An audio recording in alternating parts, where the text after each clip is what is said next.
Hoy vamos a estar en 1 Reyes capítulo 18.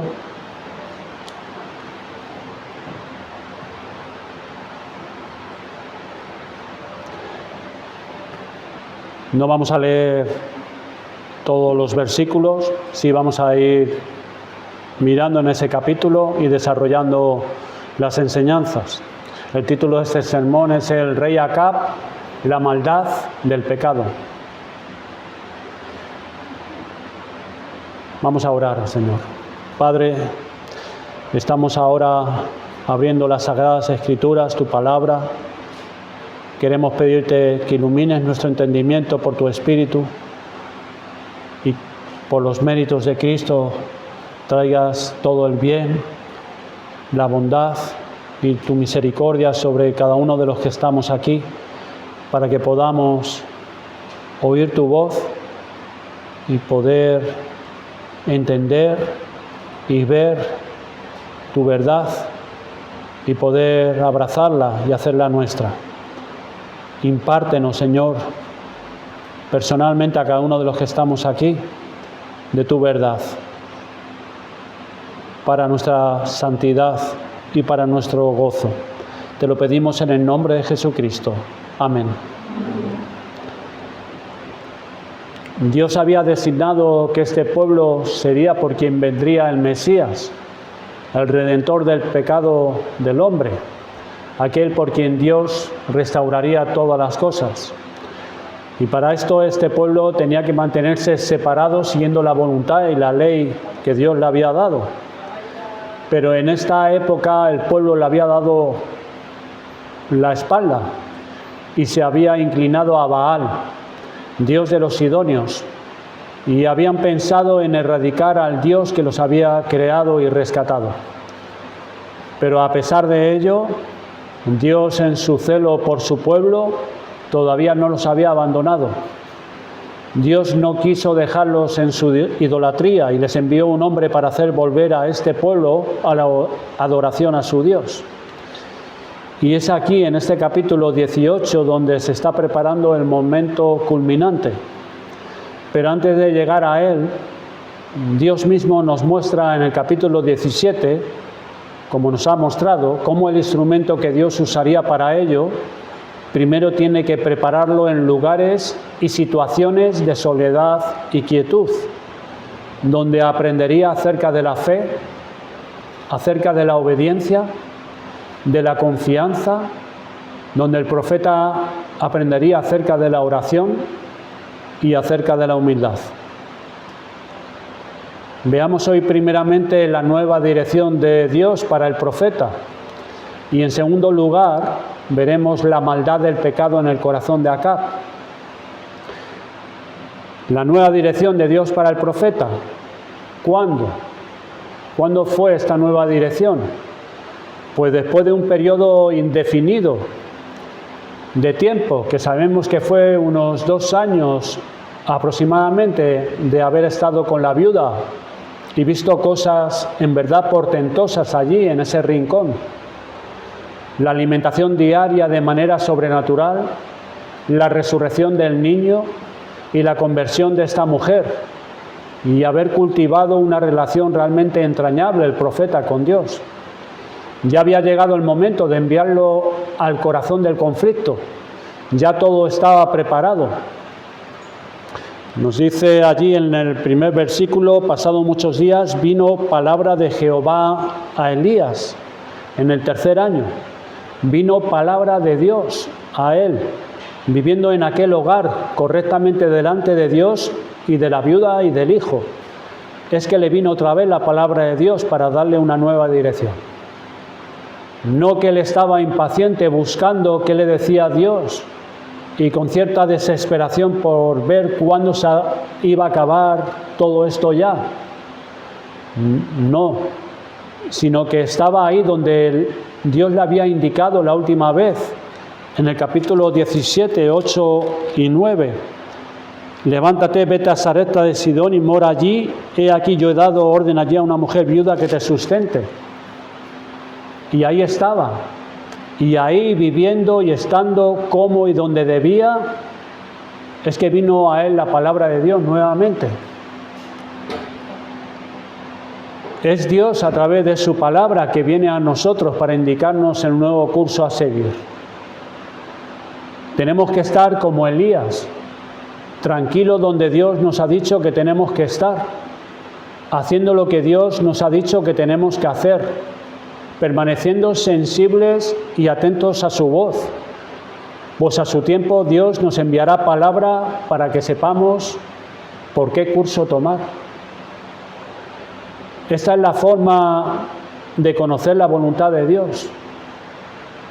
No es estar desesperado por un lado y por otro, pidiendo y forzando las situaciones, tratando de ir delante de Dios, sino ahí donde Dios nos ha dicho que estemos, haciendo lo que Él nos manda claramente por su palabra que hemos de hacer, cultivando esos oídos que oyen su voz, pues Él como Señor nos indicará, pues para eso ha venido a nuestras vidas y nos ha llamado para ser Señor nuestro y guiarnos. Si no cultivamos esa sensibilidad a la palabra de Dios, que es por donde Dios nos habla, aunque nos hablare desde los cielos o por visión, no oiremos. De manera que no tenemos que estar angustiados por la voluntad de Dios para nuestro futuro, nuestro trabajo, ocupación o nuestra futura pareja para aquellos que son solteros. Dios vendrá y nos dirá a su tiempo qué curso tomar. Mira a Elías. Entonces, ocúpate ahora en lo que es tu responsabilidad, tu trabajo, tu hogar, tus estudios, tu lugar. Es ahí viviendo como una mujer y un hombre de Dios, haciendo lo que Dios te ha encargado que hagas.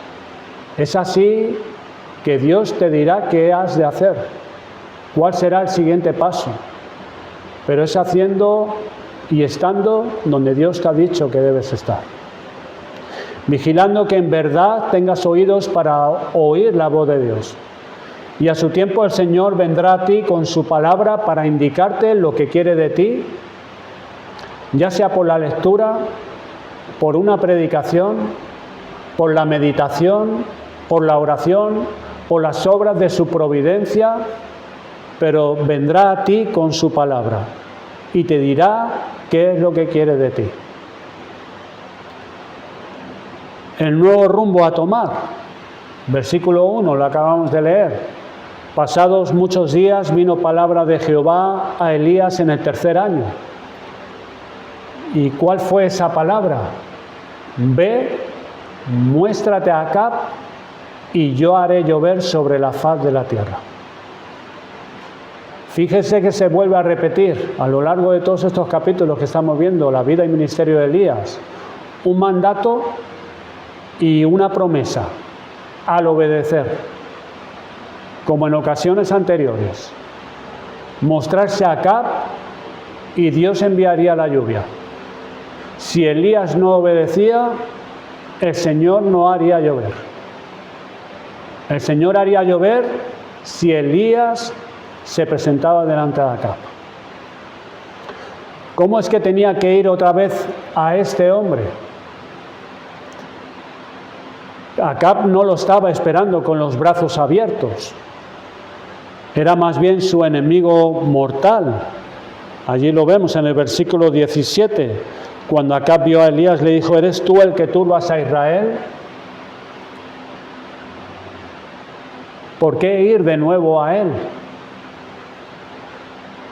Pues para mostrar que las llaves de las lluvias las tenía Jehová, no Baal. Que Dios estaba detrás de todo lo que estaba pasando. De esa manera Elías sería vindicado como profeta de Dios, pues esta era la marca. Como leemos en Deuteronomio 18, versículos 21 y 22. Y si dijeres en tu corazón, ¿cómo conoceremos la palabra que Jehová no ha hablado? Y dice así: si el profeta hablara en nombre de Jehová y no se cumpliere lo que dijo, ni aconteciere, es palabra que Jehová no ha hablado. con presunción le habló el tal profeta: no tengas temor de él. ¿Cómo respondió Elías a tal mandato del Señor ahora? Pues leemos en el versículo 2. Fue pues Elías a mostrarse acá. Solo dice eso. Elías era hombre con pasiones semejantes a las nuestras, lo hemos estado recalcando y subrayando. No era un superhombre. Elías sabía a lo que se exponía, lo difícil de este mandato de parte de Dios, pero simplemente fue.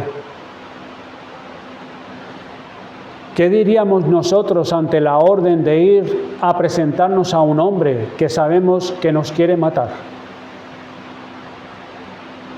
Pues eso sintió Elías ante el mandato del Señor. Eso es lo que él sintió. Sufriría la tentación del temor, el deseo de huir, pero se nos dice simplemente que fue a mostrarse acá. Él tenía este mismo espíritu que vemos en Hechos 20:24, el cual el apóstol dice: de ninguna cosa hago caso ni estimo preciosa mi vida para mí mismo, con tal que acabe mi carrera con gozo. O en Hechos 21:13, porque yo estoy dispuesto no solo a ser atado, más aún a morir en Jerusalén por el nombre del Señor Jesús. Este es el espíritu del verdadero cristiano. El sentido de la preocupación por el yo primero es desplazado y puesto bajo la sumisión de la voluntad de Dios. Y aquí está la prueba. En este hombre, Dios le dijo: vete a Acab, y él fue a Acab. ¿Y qué vio en el camino el profeta? Pues tenemos una breve pero significativa referencia en la segunda parte del versículo 2. Y el hambre era grave en Samaria. En Sidón había estrechez, pero en Samaria, la tierra gobernada por Acab, la situación estaba mucho peor. ¿Qué cuadro vería el profeta cuando volvió después de más de 3 años sin llover y sin rocío? ¿Cuál fue la visión que él vio allí en Samaria? Pues hermanos, después de 3 años sin llover y sin rocío de la tierra, ni un árbol, ni un arbusto, ni hierba, todo seco, todo muerto, todo marrón. Ninguna huella de animales, de ganados, ni pájaros. Por ahí estarían sus cadáveres y el resto habrían huido. ¿Y qué vería en los pueblos y en las casas que atravesara el profeta? Pues vería las huellas de la más completa miseria. Sus habitantes sin trabajo, sin sustento, en la más completa de las miserias y aún la muerte. ¿A cuántos habría visitado la muerte por esto? Por este juicio de Dios.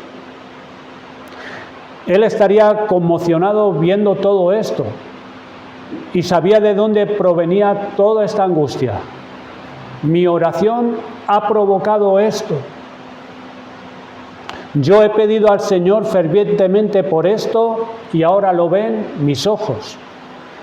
Él se condolió por la viuda ante la muerte de su hijo. ¿Cómo no ante todo esto que tenía delante de sus ojos? Pero hermanos, había una cosa más vital para él que el sustento, más importante que la estabilidad económica y laboral de este pueblo. Era la gloria y el honor de Dios. El nombre de Dios había sido pisoteado y desechado por la idolatría en el pueblo. Si lo que veía el profeta era lamentable, mucho más para el profeta era la idolatría que había en ellos, en este pueblo, el haber abandonado y desechado a Jehová su Dios. Elías no era llevado por ciertos sentimentalismos en sus peticiones y oraciones, sino que buscaba primeramente el reino de Dios y su justicia, y sabía lo que Dios había dicho al respecto. Allí en Deuteronomio 11, versículos 16 y 17, donde allí leemos: guardaos pues que vuestro corazón no se infatúe y os apartéis y sirváis a dioses ajenos y os inclinéis a ellos, y se encienda el furor de Jehová sobre vosotros, y cierre los cielos y no haya lluvia ni la tierra dé su fruto, y perezcáis pronto de la buena tierra que os da Jehová. Pues eso era lo que pidió Elías, y eso era lo que ahora veían sus ojos. Así que, hermanos, si queremos pedir en verdad que el reino de Dios avance en nosotros, en nuestras familias, en nuestros corazones, miren pues que puede que Dios conteste nuestras oraciones haciendo cosas fuertes y muy duras. Esto es lo que estaba viendo Elías. Para que el nombre de Dios fuese reivindicado, él tenía que ver esto. Y tenía que haber orado por esto. Ese fue el rumbo que tomó Elías. Veamos en segundo punto la maldad del pecado en el corazón de Acab, donde también sacaremos algunas enseñanzas para nosotros. Tratemos de ver la maldad del pecado en el corazón, viendo lo que hace en un hombre y cuáles son algunas de sus manifestaciones. Muchas enseñanzas hay en las Escrituras de forma teórica, donde se explica la maldad del pecado. El ejemplo que tenemos más exacto es Romanos capítulo 1, versículos 18 hasta el capítulo 3, versículo 20 del libro de Romanos. Aquí en este capítulo que vamos a considerar vemos las mismas enseñanzas, pero encarnada en un hombre, en Acab. En Primera Reyes, capítulo 16, versículo 30, nos dice qué tipo de hombre era Acab. Dice: reinó Acab, hijo de Onri, sobre Israel en Samaria 22 años, y Acab, hijo de Onri, hizo lo malo ante los ojos de Jehová, más que todos los que reinaron antes de él. Aquí se nos describe la maldad del pecado en su corazón, en algunos detalles de su vida y en algunas de sus manifestaciones. Así que lo vamos a ver en tres actitudes de este rey, de Acab. Y la primera de ellas es en su actitud hacia los profetas de Dios. En general, su actitud en general hacia los profetas de Dios. Pues miren que este rey había consentido que su mujer tratara de erradicar a todos los profetas de Dios de Israel. Solo escaparon 100 por la mano providencial de Dios. Allí lo vemos en el capítulo en el cual estamos, versículo 4.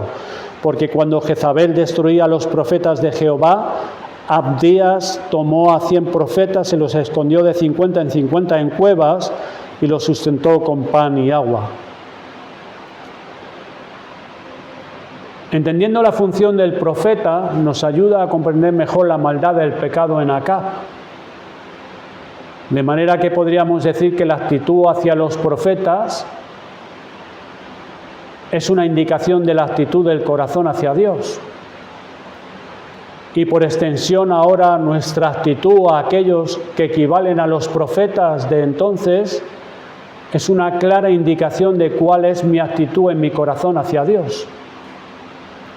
Un sacerdote era alguien que venía a Dios dándole la espalda al hombre, pero con el propósito de buscar el beneficio de Dios para con el hombre. Un profeta se vuelve al hombre trayendo algo para éste de parte de Dios por la causa de Dios. El sacerdote ministraba de cara a Dios en beneficio del pueblo.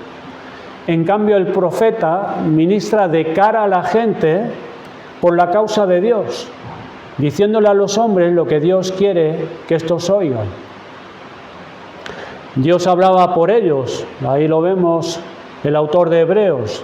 Dios, habiendo hablado muchas veces y de muchas maneras en otro tiempo a los padres por los profetas. Y Dios sigue enviando sus siervos a los hombres para que estos oigan lo que Dios quiere que oigan. ¿Cuál es nuestra actitud real hacia el Dios invisible? Pues sopesemos cuál es nuestra actitud hacia aquel que es la boca visible del Dios invisible.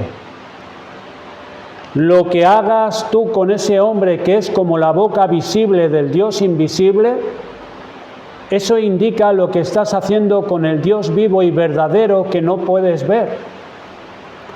Pues en este sentido el profeta es como quien representa a Dios. Mirar esto en Mateo 10.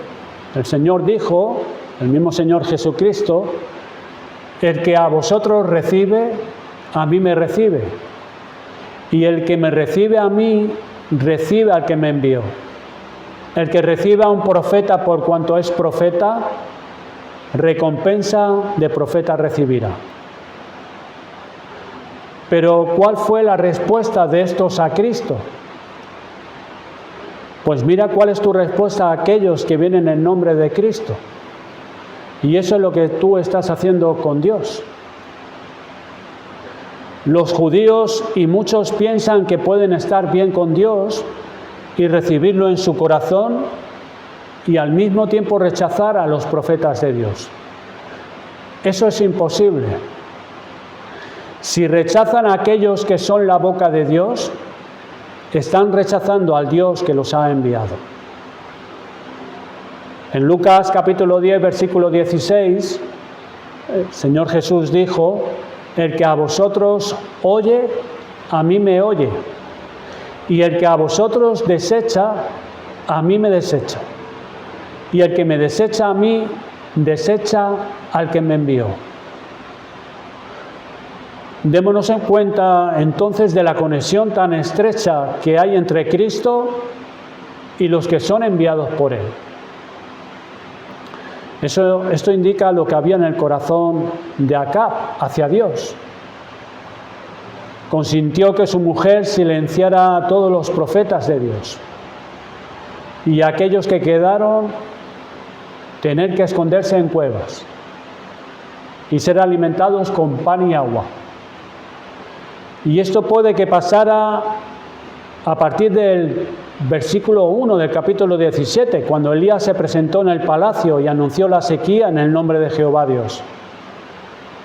Acab se levantó contra Dios, dejando que eliminaran todo rastro de sus profetas en su territorio. Esta era la actitud de Acab en general hacia los profetas de Dios. Y en lo particular, esto es, la actitud de Acab hacia el profeta Elías. Pues verla aquí en nuestro capítulo, en el 17, versículo 17. Cuando Acab vio a Elías, le dijo, ¿eres tú el que turbas a Israel? Con estas palabras muestra ningún respeto hacia el profeta de Dios. Contrastarlo con Abdías en su trato con Elías, versículo 7. Y yendo Abdías por el camino se encontró con Elías y cuando lo reconoció se postró su rostro y dijo, ¿no eres tú mi señor Elías? Esta actitud está en clara conexión con su actitud para con Dios, que nos dice en el versículo 3 que Abdías era en gran manera temeroso de Jehová. ¿Ven la conexión? Y este rey de ninguna manera da honor a Elías como profeta de Dios, ni a él ni a su función. Antes lo carga con la acusación de todo mal que está pasando en Israel. Le recrimina que él es el causante, el que turba a todo Israel. Y esto, hermanos, es una de las manifestaciones de la maldad del pecado en el corazón del hombre. El pecador ha dado la espalda a Dios y se dirige a la condenación, pero Dios viene a buscarlo. ¿Cómo? Dios sale al encuentro del pecador con su palabra. Le envía su palabra. Y es así como Dios viene a nosotros para traernos salvación, vida, y es así como podemos escapar de la condenación. Dios envía su palabra. Consideren que la misma presencia del profeta Elías en Samaria, que viniera ahora después de tanta pobreza, eso era la manifestación de la gracia de Dios, de su bondad y buena voluntad. Esta era la señal para indicarles que Dios venía para sacarlos de la idolatría y traerlos a la bendición y de nuevo a la comunión consigo mismo. ¿Y qué hace Acab? Lo trata con desprecio y le echa toda la culpa del mal. Esa es una de las manifestaciones del pecado en el corazón del hombre. Así hacen muchos con los que les son enviados por Dios, trayéndoles su palabra. Pero no solo los pecadores, sino también muchos de los que forman la Iglesia de Jesucristo. ¿Qué haces tú con el que viene a darte la palabra de Dios? Pues hermanos, en muchas ocasiones reaccionamos con ira. Conozcamos pues seriamente cómo es nuestro corazón entonces para con Dios, dándonos cuenta de lo que hacemos con aquel que te habla la palabra de Dios. ¿Quién tiene ahora bajo el Nuevo Testamento el ministerio profético? La voz de Dios ahora son las Escrituras. Esta contiene todo lo que Dios dice al hombre. Y por el libro de Hechos, capítulo 2, 17, sabemos que el ministerio profético es llevado a cabo por todo aquel que venga y nos explique y aplique correctamente la palabra de Dios a nuestro corazón. Cada verdadero creyente es como un profeta, que podemos hablarnos unos a otros con la palabra de Dios, en casa, entre los hermanos. Y en forma más particular, el ministerio profético es aquel a quien Dios da el don de aplicar y explicar el contenido de la palabra de Dios correctamente y al corazón. ¿Cuál es tu actitud hacia ese que te explica y te aplica la palabra de Dios? ¿Cuál es tu verdadera actitud? Pues conoce por ahí cuál es tu verdadera actitud hacia Dios. Tú dices que honras a Jesucristo, dices que amas al Dios invisible y crees que esto está ahí en verdad hacia Dios. Pero míralo y pruébalo si es verdad que esto es así como dices. ¿Cuál es tu actitud hacia la boca visible de Dios? Acab decía, déjame. En cambio, la palabra del que ama a Dios será, háblame, Señor, enséñame, exhórtame, consuélame o repréndeme aunque me duela, pero hable el Señor que tu siervo escucha. La actitud de un alma sanada, limpiada y que anda cerca de Dios es que quiere oír la palabra de Dios, la oye, la recibe y espera que por su gracia la pueda obedecer. Qué terrible cosa es entonces que Dios nos envíe su palabra como nos la envía por medio de uno de sus voceros y alguno de nosotros la rechace. Esto es la revelación de la maldad del pecado en el corazón del hombre. Que sea enviada y llegue a nuestro encuentro para traernos vida, salvación, santificación y alguno de nosotros la deseche. Qué terrible es el pecado en el corazón. Otra característica del pecado en el corazón de Acab es en su actitud hacia el juicio de Dios. Esta es otra indicación de la maldad del pecado en el corazón del hombre. En el versículo 5, como hemos leído, se ve la severidad de la escasez que sufrían. Dijo pues Acab a Abdías: ve por el país a todas las fuentes de aguas y a todos los arroyos, a ver si acaso hallaremos hierba con que conservemos la vida a los caballos y a las mulas, para que no nos quedemos sin bestias. Fíjese que el rey, como todo el pueblo, veía y sufría todo esto. Y él veía lo mismo que veía Elías: la desolación, los lloros y los lamentos. Y ante todo esto, y sabiendo que todo esto venía de Dios, estaba totalmente indiferente. De ninguna manera Acab se veía afectado, como si él no tuviera nada que ver con todo lo que estaba pasando a su alrededor. Y es más, cuando vio a Elías, el culpable, como hemos visto, era él, el profeta. Acab no veía conexión alguna entre lo que estaba sufriendo y el mal que había en su corazón. Dios había hablado por su palabra, por sus profetas y ahora por sus juicios, y de ninguna manera oía. En Isaías capítulo 26, versículo 10, leemos: se mostrará piedad al malvado y no aprenderá justicia. En tierra de rectitud hará iniquidad y no mirará la majestad de Jehová. ¿Qué significa? Que la piedad para el malvado es como darle licencia para seguir, permiso para continuar haciendo sus maldades, pues piensa que a Dios no le importa. Los juicios de Dios son muestras de su bondad, para que aprendamos justicia y para que nos apartemos del mal, como leemos en el versículo anterior de Isaías 26, versículos 8 y 9. También en el camino de tus juicios, oh Jehová, te hemos esperado. Tu nombre y tu memoria son el deseo de nuestra alma. Con mi alma te he deseado en la noche, y en tanto que me dure el espíritu dentro de mí, madrugaré a buscarte. Porque luego que hay juicios tuyos en la tierra, los moradores del mundo aprenden justicia.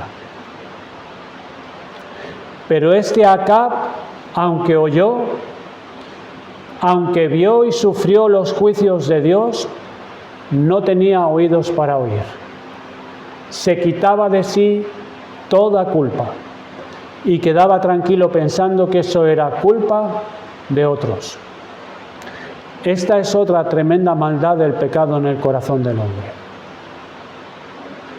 Podemos ver esto a nuestro alrededor, en individuos, en familias que pasan gran estrechez y gran pesar, y no piensan, bueno, quizás tenga que buscar a Dios, quizás estoy andando desordenadamente y tengo que ordenar mi vida y acercarme a Dios. Pero no, en lugar de esto, en lugar de pensar así, buscan explicaciones, razonamientos, excusas y buscan culpables. Se consuelan tal vez mirando a otros que pasan por lo mismo y ya está, y siguen su vida, en lugar de mirar a ver si hay pecado en su corazón. ¿Por qué? Pues por la maldad del pecado en el corazón del hombre. Qué gran lección para nosotros, hermanos. La razón de que eres hijo de Dios es que Dios te ha dado oídos para oír. Pues por sí mismo ni aun los juicios de Dios sobre los hombres hacen a los hombres mejores, ni proporcionan los oídos al hombre para que oigan. Esto lo tenemos que tener en cuenta. Mira Acab, padecía bajo este gran juicio y nada. Su oposición era notoria y estaba bajo el juicio de Dios. Recuerden también a Faraón. Las plagas que arruinaron a Egipto no fueron sino para endurecer más. Y más tarde, aunque murió su hijo en el último juicio, ni aun así. Al final salieron a perseguir al pueblo escogido y perecieron en el mar. Más dolor, más oposición contra Dios. Si los juicios de Dios no van aparejados con la obra del Espíritu Santo en el corazón, lo que hacen es endurecer más y más. Esto es una realidad y es una verdad. Dios tiene que darnos oídos para oír y un corazón que abrace su verdad, pues si no, nada de nada podrá hacer cambiar al hombre. Aunque padezca 3 años y medio sin lluvia ni rocío y contemple las devastadoras consecuencias de ello. ¿Cuánto entonces, hermanos, tenemos que suplicar a Dios que nos dé de su gracia, ya que solamente sus juicios sobre nosotros no nos mejorarán? Pues la maldad del pecado en el corazón del hombre lo que hace es echar la culpa a otros y de ninguna manera ver que tiene que volverse de su pecado a Dios. La última característica del pecado en el corazón de Acab es en su actitud hacia los súbditos. Vemos aquí un hombre puesto por Dios como rey y juez para defender y velar y gobernar sobre ellos. Mucho de lo que pasaba en el pueblo dependía de este hombre por la posición que él tenía, para bien o para mal, pero por la posición que él ocupaba. Y acá fue como la puerta por donde entró la idolatría, la ceguera y ahora el sufrimiento y la escasez. Es decir, acá puso sus corazones a merced de los ídolos y atrajo de esa forma los juicios de Dios sobre ellos. Eso es lo que nosotros tenemos delante cada día en nuestro trabajo, en nuestra familia. Tenemos personas a nuestro cargo sobre las cuales tenemos algún grado de responsabilidad y somos, por la posición que tenemos, de alguna influencia. Miren lo que hacía Acab, habiendo inclinado al pueblo al pecado y poniéndolo bajo el juicio de Dios. Tanto a niños como mujeres y ancianos. Tanta miseria en las familias. Y él estaba preocupado de sus caballos y sus mulos y de acaparar propiedades, nuevas viñas, sin él ver nada de esto. Queriendo mantener su estatus y su poder personal, pero sin ser sensible a nada de esto, a tanta miseria a su alrededor. En Isaías 31, versículo 1, dice: «Ay de los que descienden a Egipto por ayuda y confían en caballos, y su esperanza ponen en carros, porque son muchos, y en jinetes, porque son valientes, y no miran al Santo de Israel, ni buscan a Jehová». En lugar de buscar a Dios en el juicio, este rey estaba tratándose de asegurarse su bienestar y su poderío pensando en él, solamente en él. Esta es la maldad del pecado manifestado en el corazón. Qué gran error cuando los padres cristianos hacen como Acab con sus hijos, preocupándose más de un estatus de títulos, de que ocupe un lugar en la sociedad, antes de cuidar y velar por su corazón.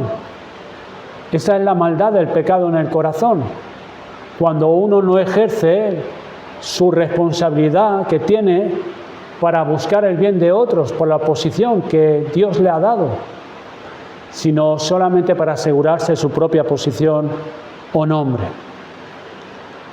La exhortación para los padres y madres es que Dios les haga como sacerdotes y profetas en casa, no para preocuparse de los caballos y los mulos y las viñas, sino del corazón de los que han sido puestos a su cargo. Algunas conclusiones breves. Estas son las cosas que había en Acab. Estos son muestras de la maldad del pecado en el hombre. Estas son algunas de las muestras de la maldad del pecado que todavía hay en nuestros corazones. Pero quisiera acabar con una palabra de esperanza. Para ti que puedes ver algo del mismo mal en tu corazón que ves en este rey, en Acab. Recordar a Manasés, otro rey que siglos más tarde siguió sus mismos pasos en la maldad y hasta superar en la maldad a las naciones paganas que fueron expulsadas de Israel. Allí en 2 de Crónicas 33 vemos la vida de este rey Manasés. Este rey levantó altares a Baal, adoró y sirvió al ejército de los cielos, pasó a sus hijos por fuego, se entregó a la brujería y a la adivinación, hizo que corriera la sangre de los inocentes por la calle de Jerusalén. Además de todas esas maldades, puso una imagen fundida que hizo en la casa de Dios, de la cual había dicho Dios a David y a Salomón, su hijo: en esta casa y en Jerusalén, la cual yo elegí sobre todas las tribus de Israel, pondré mi nombre para siempre. Y allí leemos en 2 de Crónicas 33 cómo Dios habló a Jehová, a Manasés y a su pueblo. Y nos dice allí el relato: mas no escucharon. Por lo cual Jehová trajo contra ellos los generales del ejército del rey de los asirios, los cuales aprisionaron con grillos a Manasés y atado con cadenas lo llevaron a Babilonia. Pero con todo y con esto, con la maldad que había en el corazón de este rey, hasta lo tan bajo que cayó este rey, dice que con todo y con esto se humilló luego ante Dios. Y oró, y se volvió a él, y el Señor lo escuchó, lo perdonó, lo recibió, y el Señor se reveló a Manasés, llevándolo del destierro a Jerusalén, coronándolo de nuevo como rey, con misericordia y amor. Pablo también en un tiempo nos dice que fue blasfemador y perseguidor de la iglesia, hiriendo a la iglesia, pero tuvo misericordia.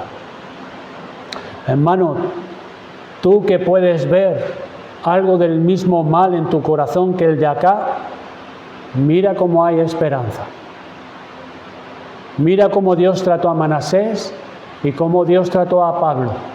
Así Dios te puede tratar a ti en Cristo.